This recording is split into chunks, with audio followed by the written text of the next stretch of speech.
in the realm of acceptance and commitment therapy.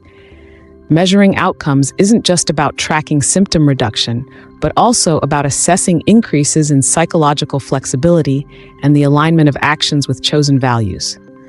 This comprehensive approach ensures that the therapy is making a meaningful difference in clients' lives beyond just alleviating distress.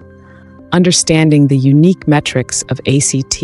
Unlike more traditional therapies, where success is often quantified by the reduction of symptoms, A focuses on broader dimensions. The core aim is to enhance the individual's capacity to engage fully in life, despite the presence of negative thoughts or feelings.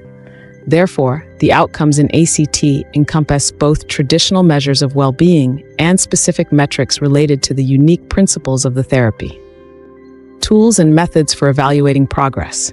Evaluating progress in ACT involves a variety of tools that capture changes in behavior, thought patterns, and overall life satisfaction. Psychological flexibility. This is the cornerstone of ACT, and its assessment involves looking at how well clients can adapt to varying situational demands, balance competing desires, and make room for unpleasant experiences when pursuing what matters to them. Tools like the Acceptance and Action Questionnaire, AAQ, are commonly used to measure aspects of psychological flexibility. Values alignment. A key part of therapy involves helping clients clarify and commit to their values. Progress, in this case, can be measured by how consistently clients' actions align with these values over time. This might involve self-report measures where clients reflect on their daily activities and evaluate how aligned they are with their values. Mindfulness. Since mindfulness is a critical component of AC, measuring the client's ability to remain present and engaged in the current moment is another important outcome. Various mindfulness scales assess this aspect, focusing on the ability to notice, accept, and engage with one's immediate experiences without judgment. Quality of life.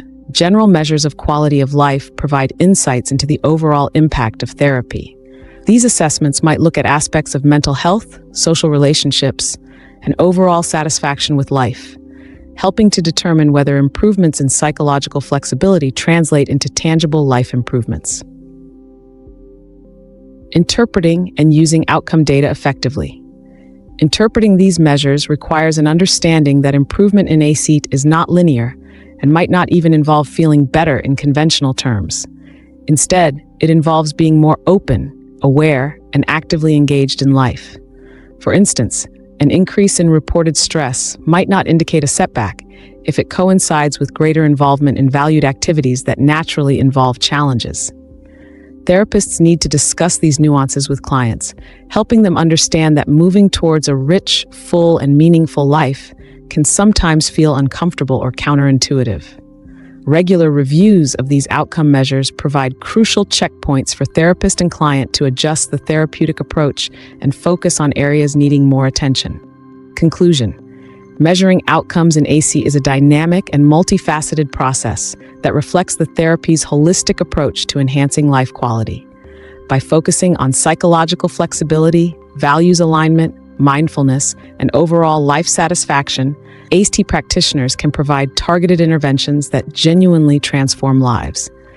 This thorough approach to measurement ensures that therapy remains aligned with clients' true goals, fostering growth, resilience, and genuine well-being. If you're finding this lesson valuable, you can take your expertise to the next level. Join over 27,000 students at the Institute of Professional Psychology and earn your professional certification in this field. Scan the QR code on your screen or click the link in the description to access the full curriculum, workbooks, and your accredited credential. Let's get back to the lesson.